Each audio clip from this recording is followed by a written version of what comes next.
Os fenícios estiveram no Brasil? A teoria da presença de fenícios no Brasil é uma teoria levantada por diversos autores e que sugere que o Brasil foi visitado por navegadores fenícios na antiguidade, baseando-se em inscrições e artefatos. As hipóteses mais antigas de que o continente americano poderia ter sido povoado por fenícios foi proposta por Robertus Contaius Normanus, em 1644, e por Georg Horn, em 1652. Mas será que realmente esse povo visitou nossas terras há tanto tempo antes da descoberta do Brasil pelos portugueses? Se os fenícios realmente nos visitaram no passado, será que outros povos antigos também não estiveram por aqui? E se estiveram, deixaram algum vestígio de sua passagem? É sobre esse tema que trataremos no vídeo de hoje. Fique conosco até o final e tire você mesmo as suas próprias conclusões. Gostaria de agradecer a sugestão do nosso seguidor Vitor Surf, de Jaconé. Se você gostar desse tipo de conteúdo, inscreva-se no canal se ainda não for inscrito. Ative o sininho de notificações para receber todos os nossos novos vídeos e não se esqueça de deixar o seu like. Você vai ajudar muito o nosso canal a ter mais relevância e assim poderemos trazer mais vídeos novos para você. Compartilhe também esse vídeo com pelo menos 2 amigos em suas redes sociais, para que mais pessoas tenham acesso a essas informações. E faça também como o Vitor, deixe o seu comentário e peça sugestões para novos vídeos. Eu sou o Raul Pumar e seja muito bem-vindo ao canal Fatos e Mitos Antigos.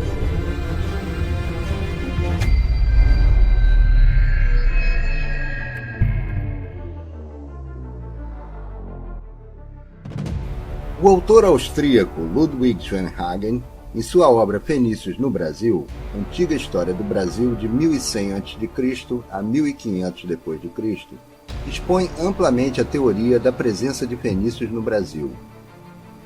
Ludwig cita o trabalho de Onfroy de Thoron, que trata de viagens das frotas do rei de Irão da Fenícia e do rei Salomão da Judéia, no rio Amazonas, nos anos de 993 a.C. a 960 a.C. Em apoio a essas ideias, Ludwig apresenta letreiros e inscrições como evidências, afirmando serem em maior parte escritos com letras do alfabeto fenício e da escrita demótica do Egito, observando encontrarem-se também inscrições com letras cuneiformes sumérias, babilônicas e letras gregas e latinas. Ludwig cita em seu livro Diodoro Sículo, A História Universal, livro 5, capítulos 19 e 20, como exemplo de relato de primeira viagem de uma frota de fenícios a ter atravessado o Atlântico e chegado às costas do nordeste do Brasil. Diodoro Sículo argumenta que, para esse fim, os navegadores fenícios teriam recorrido às correntes marítimas propícias para a travessia.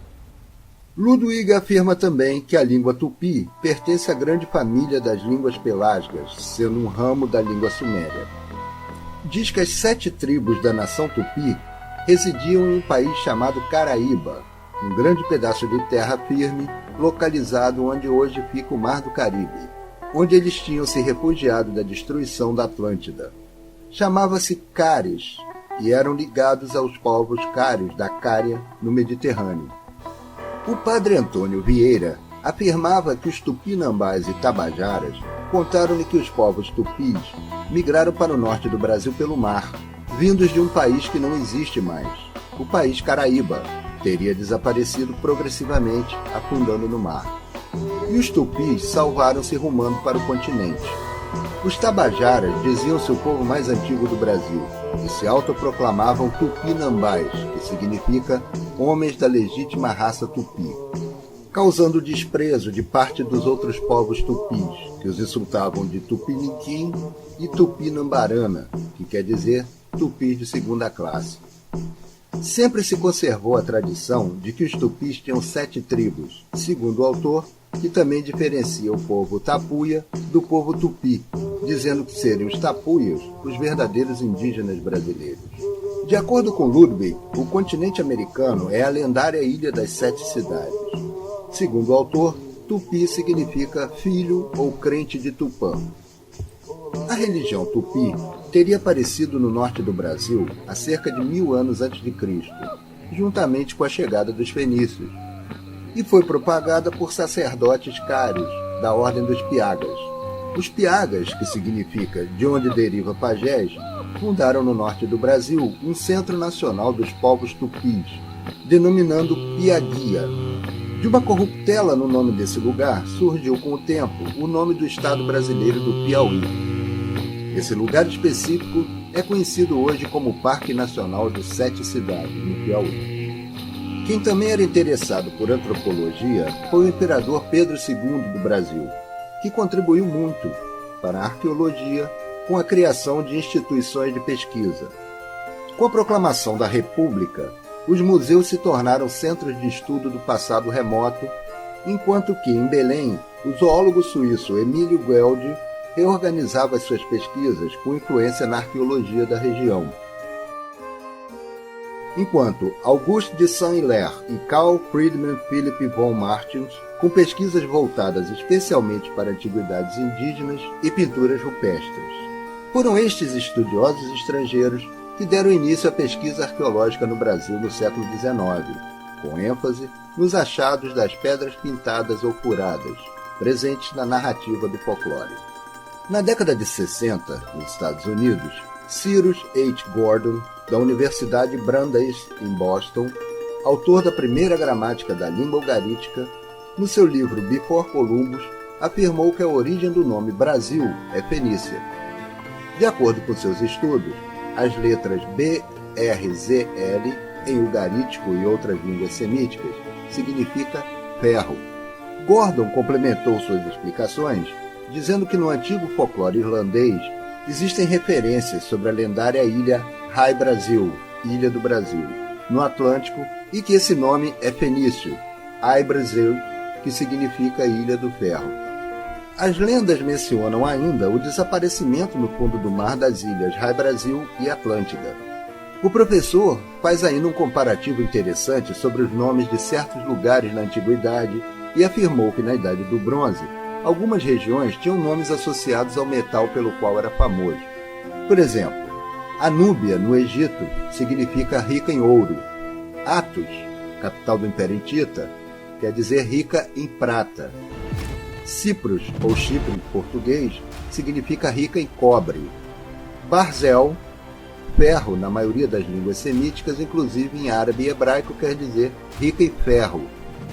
Ou seja, o professor Ciro complementa ainda que a expansão dos fenícios coincidiu com a passagem da Era do Bronze para a Era do Ferro, o que levou a supor que deveria ter existido uma terra rica em Brasil, em algum lugar do Atlântico. Assim como na época do Bronze, que existiam lugares chamados ouro, prata e cobre. Muitos pesquisadores especulam também que a Pedra da Gávea teria sido esculpida pelos antigos fenícios, assim como o Pão de Açúcar seria uma esfinge fenícia inacabada.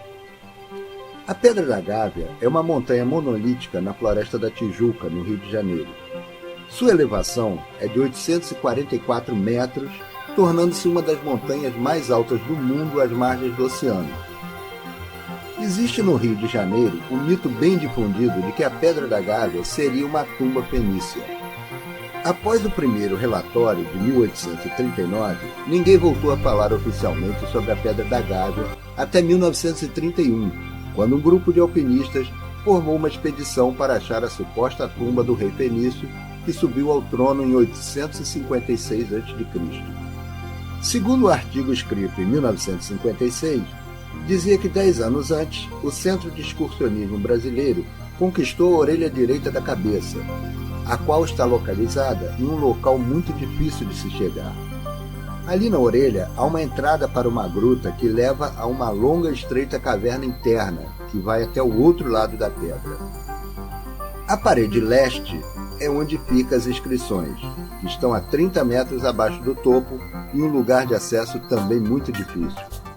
Em 1963, o arqueólogo Bernardo Silva Ramos tentou fazer a tradução que, lidas da direita para a esquerda, seriam Tizur, Poenisian, Badesir, Rab, Jetbaal, que traduzido seria Tiro, Fenícia, Badesir, primogênito de Jetbaal.